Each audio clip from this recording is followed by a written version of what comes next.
This video is educational and information purpose only. Tally का latest version सीख लिया, accounting भी आती है बेसिक्स। अब जॉब कैसे मिलेगी, ये एक बहुत बड़ा टास्क है। आप अगर किसी छोटे शहर से बिलोंग करते हो, कस्बे से बिलोंग करते हो या किसी बड़ी मेट्रो सिटी से बिलोंग करते हो, अगर आपको अकाउंटेंट की जॉब तलाशनी है तो मैं आपको एक सही तरीका बता सकता हूँ और वो इम्पैक्टफुल तरीका होगा। क्योंकि मैं आपको सबसे पहले अपने बारे में हल्का सा बताऊंगा जिससे आपको ये चीज़ क्लियर हो जाएगी कि हाँ सर सही गाइडेंस देंगे। मैंने जब 11th किया था उसके बाद मैंने टैली सीख ली थी। उस समय जब मैंने 12th किया था 2007 में, 2006 में मैंने टैली सीख ली थी। और टैली सीख के मैंने 12th में ना घर की परिस्थितियों के कारण घर से ही पढ़ाई की थी, स्कूल्स कम गया था, साथ में घर से किसी से थोड़ा बहुत काम मिल गया था फाइलिंग कंप्यूटर में फीड करने का, जर्नल एंट्रीज़ का। उसे करने के बाद मैंने अकाउंटेंट की जॉब तलाश की जो मुझे पार्ट टाइम मिली।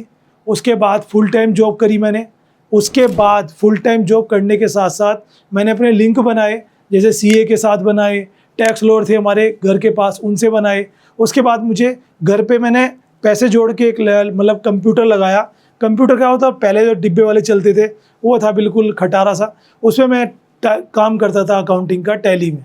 उस समय हमारे सामने 7.2 चलती थी और 9 उसके बाद लॉन्च हुई थी। अब तो लेटेस्ट चल रहा है, आपको प्राइम पता ही होगा, उसके बाद भी कुछ ना कुछ आगे होगा, मुझे इतना पता नहीं है। बट ये है कि उसके बाद मैंने मार्केट में 4 पार्ट टाइम किए, 4 पार्ट टाइम। उसके साथ में एक स्कूल में अकाउंटेंट की जॉब अलग से करता था, 1-2 बजे वहाँ से आता था, फिर मार्केट में जाके अकाउंटेंट करता था, जॉब करता था। उसके बाद मुझे टीचिंग में इंटरेस्ट आया, मैंने बीएड किया, एमए इकोनॉमिक्स किया, एमकॉम किया और उसके बाद मैं एक सीनियर सेकेंडरी स्कूल में एज ए लेक्चरर की पोस्ट पे जॉब करी। मैंने लगभग 13 साल कॉलेज में जॉब की, जिसमें 5 साल क्लर्क रहा और 8 साल मैंने जो है वहाँ पे टीचिंग करी। अब समझ गए आप, ये मैं अपने बारे में बता रहा हूँ। मैंने 2 बार टैली के कोर्स भी कराए अपने इंस्टीट्यूट पे, जहाँ पे मैं बच्चों को कोचिंग देता था, बीकॉम वाले बच्चों को, वो सक्सेसफुल रहे। आज मेरे पढ़ाए हुए बच्चे, मेरे जिन्हें मैंने अकाउंटेंट के बारे में बताया, अकाउंटेंसी के बारे में बताया, आज सभी लोग कहीं ना कहीं अच्छी जगह पर है। रीज़न क्या था कि मैंने खुद वो चीज़ तलाशी, ढूंढी। आज हर एक बच्चे को देखता हूँ जो टैली सीख लेता है, सोचता है मैं एक अकाउंटेंट बन गया और उसके बाद मैं जो हूँ अब बस उखाड़ दूंगा, मैं तो बन जाऊंगा अकाउंटेंट ही हो। वीडियो एजुकेशनल इन्फॉर्मेशन पर्पस के लिए मैं बना रहा हूँ। टैली कोर्स सीखने का मतलब ये नहीं है कि आप एक अकाउंटेंट बन गए। एक अकाउंटेंट बनने के लिए वो सारी चीज़ आनी चाहिए जो मैं आपको आगे बताऊँगा। उसके बाद वो आपको दूसरे स्टेप में बताऊँगा कि जॉब आपको किस तरह से मिल सकती है, कैसे आपको कहाँ पे आपको कॉन्टैक्ट करना है। ठीक है, अब आती है बात कि आप एक अकाउंटेंट बनना चाहते हो तो एक चीज़ को आपको समझना होगा कि अकाउंटेंसी की फील्ड में जितनी ज़्यादा नॉलेज उतने ज़्यादा पैसे। सिंपल सी बात है, आपको नॉलेज ज़्यादा है, एक्सपर्टीज़ ज़्यादा है तो आप अच्छी जगह पे जाओगे। आपको नॉलेज अच्छी है, आप घर से काम करोगे, 4-5 फर्म के काम आपने पकड़ लिए, एक फुल टाइम पकड़ लिया तो पैसे बन गए। हाँ, अकाउंटेंट की लाइन में इतना पैसा नहीं है, बट अगर है तो आपको कोई रेपुटेटिव कोर्स करके किसी बड़ी कंपनी में जॉब करोगे तो ज़्यादा बेनिफिट मिल पाते हैं। लेकिन आप अगर 12th के बाद, ग्रेजुएशन के बाद जॉब तलाशना चाहते हो, एज ए अकाउंटेंट जॉब करना चाहते हो तो उसके लिए वीडियो लास्ट तक जरूर से देखना, बहुत ज़्यादा हेल्प करेगी आपको। सबसे पहले बात करते हैं वो चीज़ें जो आपको पता होनी चाहिए अगर आप एक अकाउंटेंट बनना चाहते हो। अगर ये सब चीज़ें आपने सीख ली हैं तो उसके बाद आप जो अगला स्टेप है मेरा उसमें आगे बढ़ सकते हो। नहीं सीखी है तो मैं कहूँगा पहले यहाँ से स्ट्रॉन्ग हो जाओ। अगर आपकी नींव ही मजबूत नहीं होगी तो क्या बिल्डिंग खड़ी करोगे भाई। तो नींव को मजबूत करने के लिए ये सब चीज़ें आनी चाहिए। दोस्तों, मेरा नाम है गौरव भारद्वाज और स्वागत है आपका गाइडेंस गुरुजी में। चलिए, तो बहुत देर में मैंने इंट्रोडक्शन दिया अपना, अब सीधे चलते हैं, समझते हैं। देखो, सिंपल सी बात है। सबसे पहला है basic of accounting. Accounting basic में चाहे AS29 जो अकाउंटिंग प्रिंसिपल्स हैं वो हो, चाहे आपका फिनेंशियल स्टेटमेंट जो होता है फिनेंशियल स्टेटमेंट वो हो, चाहे आपका जर्नल एंट्रीज हो, ठीक है, चाहे आपका लेजर हो, चाहे आपका बैंक रिकॉन्सिलेशन है ना, स्टेटमेंट BRS हो, ये बेसिक चीज़ें हैं। अगर ये सब आती हैं आपको तो आपको बेसिक अकाउंटिंग आता है। और मैनुअली सीखे, कंप्यूटर में सीखे, कुछ को लगता है कि बस एक जर्नल एंट्री डालो टैली में और उसके बाद सब कुछ टैली अपने आप कर देता है, यही तो पता है आपको। लेकिन क्या आपको पता है कहीं पे कोई एरर आ गया, कहीं अकाउंट नहीं मैच कर रहा, बैंक में और तुम्हारे अकाउंट में फ़र्क आ गया, उन सब कंडीशन में क्या करोगे। कोई एंट्री गलत डलेगी, उसको बाद में रेक्टिफाइड कैसे करोगे। तो एंट्री रेक्टिफिकेशन भी तो आना चाहिए। मैंने 12-13 साल बच्चों को पढ़ाया है, समझाया, अकाउंट का काम किया है, तो वो बेसिक चीज़ें वो डीप मैंने बहुत पहले सीख ली थी। और मैं आपको भी कहूँगा एक अच्छा अकाउंटेंट बनने के लिए आपका बेसिक अकाउंटिंग आना बेहद ज़रूरी है। नेक्स्ट आता है बेसिक ऑफ कंप्यूटर इंटरनेट। देखो, कंप्यूटर इंटरनेट का आजकल का ज़माना है। आप टैली कंप्यूटर में करोगे तो आपको क्या लगता है खाली टैली ही करनी है कंप्यूटर में? कुछ भी करना पड़ सकता है। कोई लेटर टाइप करना है, एक्सेल में कोई शीट बनानी है।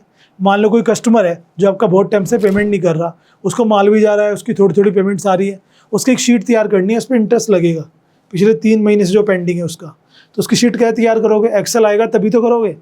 किसी को कोई लेटर भेजना है, कोई आंसर देना है किसी का, तो जब है ना, तो एक लेटर तो आना चाहिए ना टाइप करना, तो कंप्यूटर आना चाहिए, इंटरनेट भी चलाना चाहिए, क्योंकि ईमेल्स आती हैं आजकल, सब काम इंटरनेट से होता है। ईमेल्स का रिप्लाई देना है ना, इनकम टैक्स की वेबसाइट विजिट करना, जीएसटी की वेबसाइट विजिट करना, और गवर्नमेंट्स की वेबसाइट विजिट करना, किसी पार्टी के लिए कोई आप वेबसाइट वगैरह देख रहे हो, वो सब काम आना चाहिए।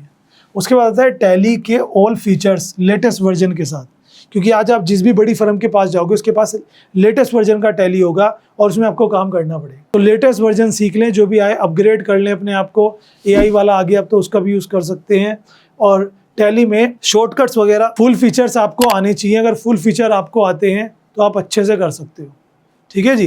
तो फुल फीचर का मतलब समझे आप मेरी बात, कि टैली की हर एक चीज़ आपको पता होनी चाहिए, चाहे अपनी डायरी में लिखो कुछ भी। कोरेस्पोंडेंस, अब ये कोरेस्पोंडेंस क्या है भाई? आप सबको पता है कि टैली सीख ली, अकाउंटेंट बन गए। बहुत सारे बिल्स होते हैं, इनवॉइसेस, उसके अलावा डॉक्यूमेंट्स होते हैं।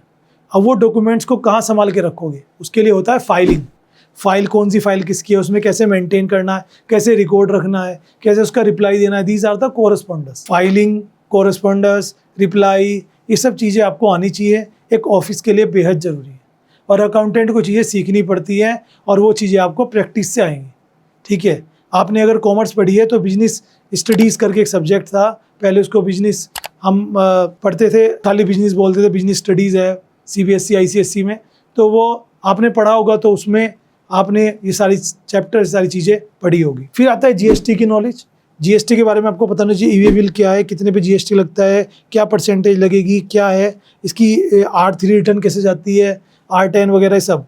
टैक्स रिटर्न्स के बारे में आपको पता होना चाहिए, क्योंकि ये सब कहीं जॉब पे जाओगे तो इंटरव्यू में आपसे पूछा जा सकता है ना। पता लगा आपने कोई गलती कर दी, पार्टी का नुकसान हो गया, फिर आपको क्या करेंगे? इससे आपकी इमेज ख़राब होगी।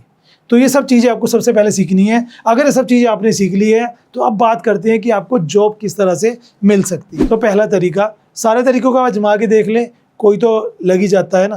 तो अब देखो यहाँ पर आपको नॉलेज हो चुकी है। अब सबसे पहला है कॉन्टैक्ट सीनियर अकाउंटेंट। आपके नोन में कुछ ऐसे अकाउंटेंट्स लोग होंगे जो काफ़ी सालों से काम कर रहे हैं। आपके नेबर हो सकता है, आपका रिलेटिव हो सकता है, आपने जहाँ से टैली किया वो हो सकते हैं, कोई भी हो सकता है। उन लोगों के कॉन्टैक्ट्स रहते हैं। बहुत बार क्या होता है, मैं एक अकाउंटेंट हूँ, मेरे पास 3-4 काम है, अब मैं और कैपेसिटी नहीं है मेरे पास काम करने की, लेकिन कोई किसी का फ़ोन आता है, भाई मुझे अकाउंटेंट की ज़रूरत है, तो आप क्या करोगे? आप खुद तो जाने से रहे उसके पास, आप किसी ना किसी की हेल्प ही करोगे। तो ऐसे आपकी अगर लिंक है कुछ सीनियर अकाउंटेंट से, तो वो आपको कहीं ना कहीं जॉब दिला सकते हैं, बता सकते हैं कि भाई वहाँ जगह वहाँ चले जाओ। या फिर मैंने बताऊँ, मेरे गौरव भैया करके थे, उनका नाम भी गौरव मित्तल है, मेरा नाम गौरव शर्मा है। तो वो मेरे मोहल्ले में ही रहते थे, पहले ज़माने मोहल्ले हुआ करते थे, अब तो हम सोसाइटी में आ गए। तो वहाँ पर वो रहते थे और अब भी वहीं रहते हैं।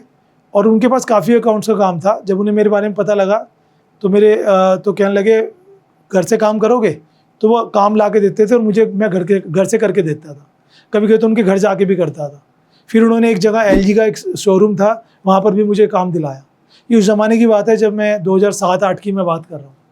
तो सोचिए दोस्तों कि ये सब चीज़ें तभी होंगी जब आपके कॉन्टैक्ट्स होंगे। उसके साथ ही आप इंटर्नशिप कर सकते हैं CA के पास। CA आपको बहुत ही कम सैलरी पे रखेगा, जो कहेगा आपको बस फाइल बना दो, कोई अकाउंट चेक कर लो, किसी पार्टी की डिटेल ले लो, पार्टी के पास चले जाओ, बैंक में चले जाओ, है ना, इनकम टैक्स ऑफिस चले जाओ। ये सब काम CA आपसे कराएगा, जो एज ए इंटर्न आप रहोगे। वो कहेगा इनका फिनेंशियल स्टेटमेंट तैयार कर दो, इनका ट्रायल बैलेंस चेक कर लो, ये कर लो, वो कर लो, सारी चीज़ें आपको यहाँ पर देखनी हैगी। ठीक है। उसके बाद आप जो टैक्स के लॉयर्स होते हैं, जैसे मेरे भैया हैं, घर के पास रहते थे, मैंने उनसे कांटेक्ट किया, उन्होंने अपने पास रखा। अब इन लोगों के पास क्या होता है, तरह तरह की पार्टियां होती हैं। जैसे आप किसी एक दुकान पे, एक शोरूम पे, एक कंपनी में काम करोगे, तो वो जो चीज़ का डीलर होंगे उसी का ही आप काम करोगे। जैसे कोई पेपर का डीलर है, आयरन गुड्स का डीलर है, क्लॉथ्स का डीलर है ना, ग्रोसरी का डीलर है, तो आप उसी की तो एंट्रीज करोगे, उसी की तो काउंटिंग सीखोगे। लेकिन क्या होता है, हर एक प्रोडक्ट का अलग GST रेट होता है, हर एक प्रोडक्ट की अलग स्टॉक और उसकी इन्वेंट्रीज होती है। ये सब कॉमर्स वाले बच्चे अच्छे समझ सकते हैं।